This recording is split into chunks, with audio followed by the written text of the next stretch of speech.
Shalom, selamat sore Bapak Ibu yang dikasihi Tuhan. Kita boleh berjumpa kembali lewat video online pada malam hari ini atau sore hari ini. Kita bersyukur atas pemeliharaan Tuhan dalam kehidupan kita masing-masing. Hingga saat ini Tuhan senantiasa menolong, menyertai dan memelihara dalam kehidupan kita masing-masing. Judul renungan pada sore hari ini, tetaplah berdoa. Diambil dari 1 Tesalonika pasal 5 ayat yang ke-17. Demikian bunyi firman Tuhan, tetaplah berdoa.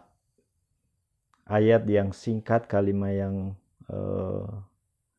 pendek, namun sangat syarat dengan makna yang mengingatkan kepada kita sebagai orang-orang yang percaya kepada Tuhan untuk senantiasa berdoa.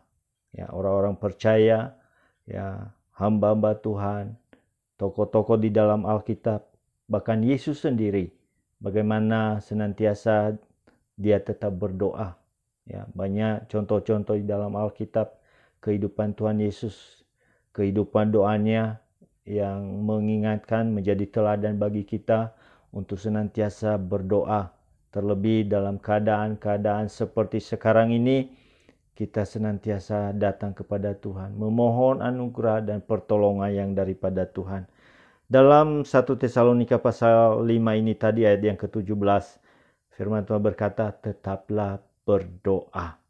Yang menyampaikan ayat firman Tuhan ini adalah ucapan daripada Paulus sendiri kepada jemaat di Tesalonika.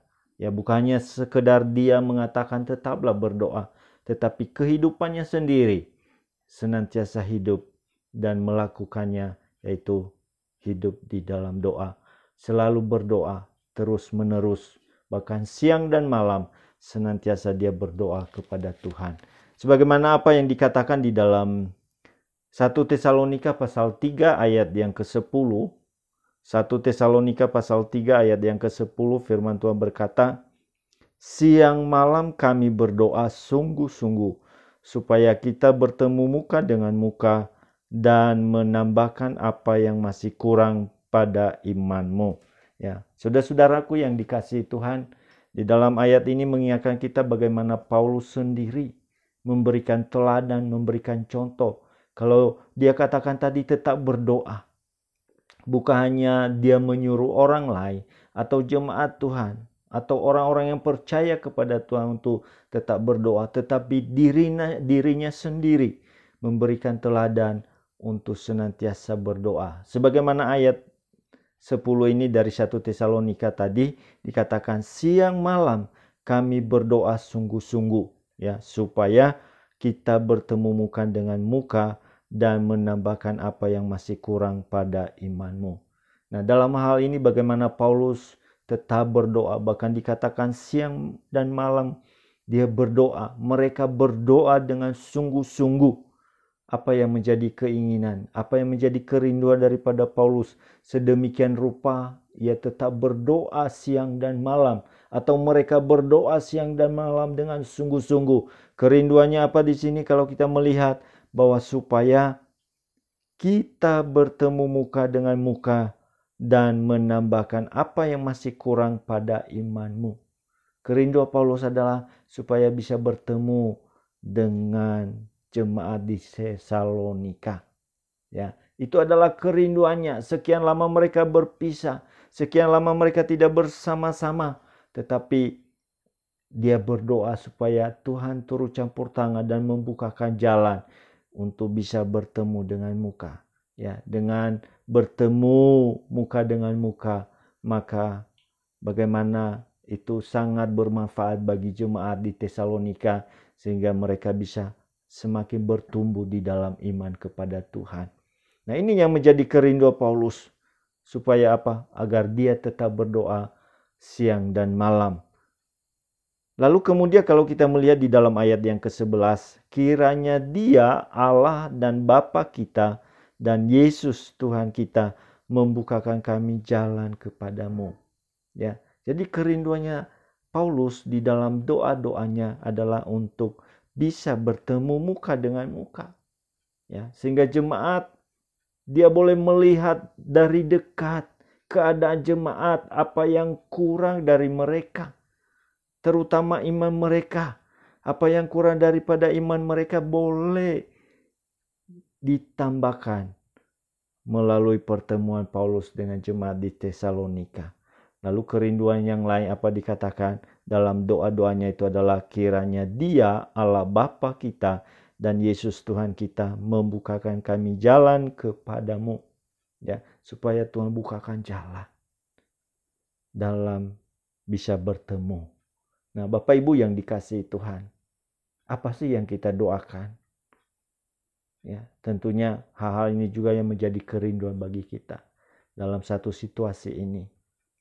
Sudah sekian lama kita tidak bertemu satu dengan yang lain secara fisik, ya.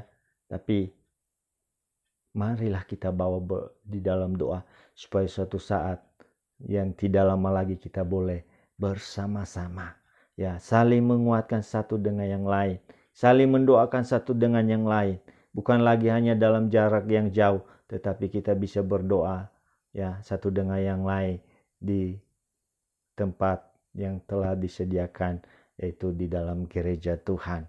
Ya, Bapak Ibu yang dikasihi Tuhan, inilah yang menjadi kerinduan Paulus bagi jemaat di Tesalonika. Setelah itu yang dia terus berdoa siang dan malam, bukan hanya dia ingin bertemu, ya, dengan jemaat, tetapi juga di mana tadi supaya Tuhan bukakan jalan, ya, Tuhan bukakan jalan bisa, ya,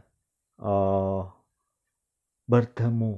Lalu kemudian di dalam ayat yang ke-12 katakan, dan kiranya Tuhan menjadikan kamu bertambah-tambah dan berkelimpahan dalam kasih seorang terhadap yang lain dan terhadap semua orang, sama seperti kami juga mengasihi kamu. Ini yang menjadi doa Paulus kepada jemaat di Tesalonika, ya, supaya apa? Memiliki kasih, bahkan bertambah-tambah dan berkelimpahan dalam kasih seorang satu dengan yang lain. Ini tantangan bagi kita Bapak Ibu yang dikasihi Tuhan, ya. Sekali lagi, ya, saat-saat seperti ini banyak orang yang hanya mengasihi dirinya sendiri, ya. Tetapi doa Paulus kepada jemaat di Tesalonika supaya mereka berlimpah-limpah, bertambah-tambah dalam kasih, ya. Bahkan dia katakan tidak hanya menyuruh bertambah-tambah dalam kasih kepada jemaat di Tesalonika, tapi dia sendiri katakan sama seperti kami mengasihi kamu. Adakah dalam kehidupan kita saat ini senantiasa bertambah-tambah dalam kasih? Oleh karena itu, inilah yang menjadi doa kita sebagai orang-orang yang percaya kepada Tuhan. Paulus tidak tinggal diam, bahkan dia menyediakan waktu khusus. Bahkan kalau di sini katakan tadi, dia berdoa buat jemaat di Tesalonika supaya mereka, ya, bisa bertambah-tambah dalam kasih. Mereka kuat di dalam Tuhan. Supaya apa? Di dalam ayat yang ke-13 dikatakan, kiranya Dia menguatkan hatimu supaya tak bercacat dan kudus di hadapan Allah dan Bapa kita pada waktu kedatangan Yesus Tuhan kita dengan semua orang kudusnya. Oleh karena itu Bapak Ibu yang dikasihi Tuhan, tentunya di dalam hal doa ada sesuatu yang menjadi kerinduan kita. Tidak hanya sekedar berdoa saja, tidak hanya sekedar rutinitas saja, tetapi ada yang menjadi kerinduan kita. Sebagaimana Paulus di sini katakan, dia mempunyai kerinduan, yaitu apa? Bisa bertemu dengan jemaat di Tesalonika. Demikian juga kita, ya, pasti, ya, ada kerinduan satu dengan yang lain untuk bisa bertemu, ya. Biar Tuhan bukakan jalan untuk hal itu, ya. Lalu kemudian apa? Biar kita bertambah-tambah dalam kasih. Kalau mungkin selama ini banyak orang yang hanya mementingkan dirinya sendiri, kalau selama ini barangkali ya hanya memikirkan dirinya sendiri, mari mulai saat ini kita juga berdoa biar setiap anak-anak yang diberkati oleh Tuhan, mereka juga tidak lagi hanya memikirkan dirinya sendiri, tetapi mengasihi orang lain juga, bertambah-tambah, bahkan berkelimpahan di dalam kasih. Paulus katakan, sebagaimana aku mengasihi kamu. Dia udah memberikan teladan bagi kita. Ya, banyak orang-orang yang tidak peduli satu dengan yang lain. Tetapi doa kita biar Tuhan, bahkan anak-anak Tuhan dipakai oleh Tuhan menjadi alat di tangan Tuhan. Ya, kalau saya menyaksikan ya dari gereja-gereja saat ini, bagaimana ya mereka tidak hanya melakukan tindakan atau perbuatan kasih itu hanya terhadap jemaat atau orang-orang gereja, tetapi di lingkungan dimanapun mereka berada. Nah, kiranya hal itu bertambah-tambah. Kita tidak bosan, ya, tidak jemu-jemu untuk melakukan tindakan kasih itu. Nah, ini yang doa-doa kita kepada Tuhan, sehingga anak-anak Tuhan boleh menjadi saluran berkat dimanapun mereka berada. Dan yang ayat yang ke-13, bagaimana doa Paulus yang dia doakan siang dan malam terhadap jemaat di Tesalonika adalah supaya dia menguatkan hatimu. Ya. Supaya dia menguatkan hatimu. Kenapa Bapak Ibu yang dikasihi Tuhan? Dalam satu kondisi seperti ini, tentunya sesuatu hal ya, kalau hati kita sudah lemah, tidak berdaya, ya, atau apa yang dikatakan di dalam Amsal 24 ayat yang ke-10, jika engkau tawar hati pada masa kesesakan, kecillah kekuatanmu. Ya. Inilah doa-doa yang kita naikkan. Kita nggak tahu keberadaan sidang jemaat Tuhan saat ini. Kondisi mereka menghadapi kesulitan demi kesulitan, persoalan-persoalan yang dihadapi. Kita doakan mereka. Kita bawa mereka di dalam doa supaya hati mereka tetap kokoh, kuat di dalam Tuhan. Tidak pernah meninggalkan Tuhan. Tidak tawar hati. Ya, ingat Amsal 24 ayat 10. Jika engkau tawar hati pada masa kesesakan, kecillah kekuatanmu. Nah, ini tugas kita Bapak Ibu, untuk senantiasa berdoa. Saudara-saudara seiman kita, mereka boleh senantiasa berlimpah di dalam kasih. Supaya mereka bertambah-tambah dalam iman. Supaya mereka hatinya tetap kuat di dalam pengharapannya kepada Tuhan. Tidak pernah undur, tidak pernah putus asa, tapi tetap setia kepada Tuhan. Ini yang menjadi juga doa-doa kita. Kalau Paulus berdoa seperti itu, saya mengajak sidang jemaat Tuhan, kita juga menaikkan doa-doa yang sama. Sehingga jemaat Tuhan boleh dikuatkan, diteguhkan iman percaya mereka. Sehingga pada kedatangan Tuhan yang kedua kali, kita tidak bercacat di hadapan Tuhan. Ya, Bapak Ibu yang dikasihi Tuhan, sebentar di mana kita akan menaikkan doa-doa syafaat kita yang akan dibagikan melalui grup WA. Mari ambil bagian. Ya, ayo kita bersama-sama tetap berdoa. Percaya bahwa doa orang benar bila sungguh-sungguh didoakan, besar kuasanya. Ya, bagi Allah tidak ada yang mustahil. Ya, doa bisa mengubah segala sesuatu. Yang lemah dikuatkan. Ya, yang dalam pergumulan diberi pertolongan. Percayalah, kuasa Tuhan melampaui segala sesuatu. Oleh karena itu sekali lagi, marilah kita tetap berdoa. Ya, melalui persekutuan doa online ini, kita mau saling mendoakan satu dengan yang lain. Paulus telah lakukan. Paulus telah memberi contoh yang baik buat kita. Saat ini juga kita ambil bagian di dalam doa-doa yang kita naikkan di hadapan Tuhan. Kiranya renungan firman Tuhan ini boleh menguatkan dan memberkati kita, memberi dorongan bagi kita untuk senantiasa berdoa kepada Tuhan. Amin. Buat firman Tuhan, mari kita bersatu dalam doa. Tuhan Yesus yang baik, kami bersyukur pada malam hari ini firman mengingatkan kami untuk tetap berdoa.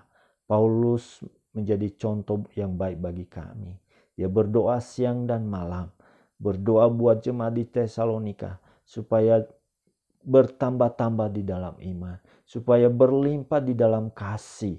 Dan supaya mereka tetap hatinya kuat di dalam Tuhan. Tidak tawar hati, tidak putus asa. Hal yang sama juga Tuhan, jemaat di GBI Suryani mau tetap berdoa kepada Tuhan. Sehingga saudara-saudara kami yang lain mungkin dalam masalah, mereka boleh dikuatkan lewat doa-doa kami. Terima kasih Bapa, terpujilah namamu. Engkau baik, sungguh baik. Terima kasih Bapa. Segala puji syukur kami naikkan padamu. Dalam nama Yesus Kristus kami berdoa. Haleluya. Amin. Shalom. Tuhan memberkati.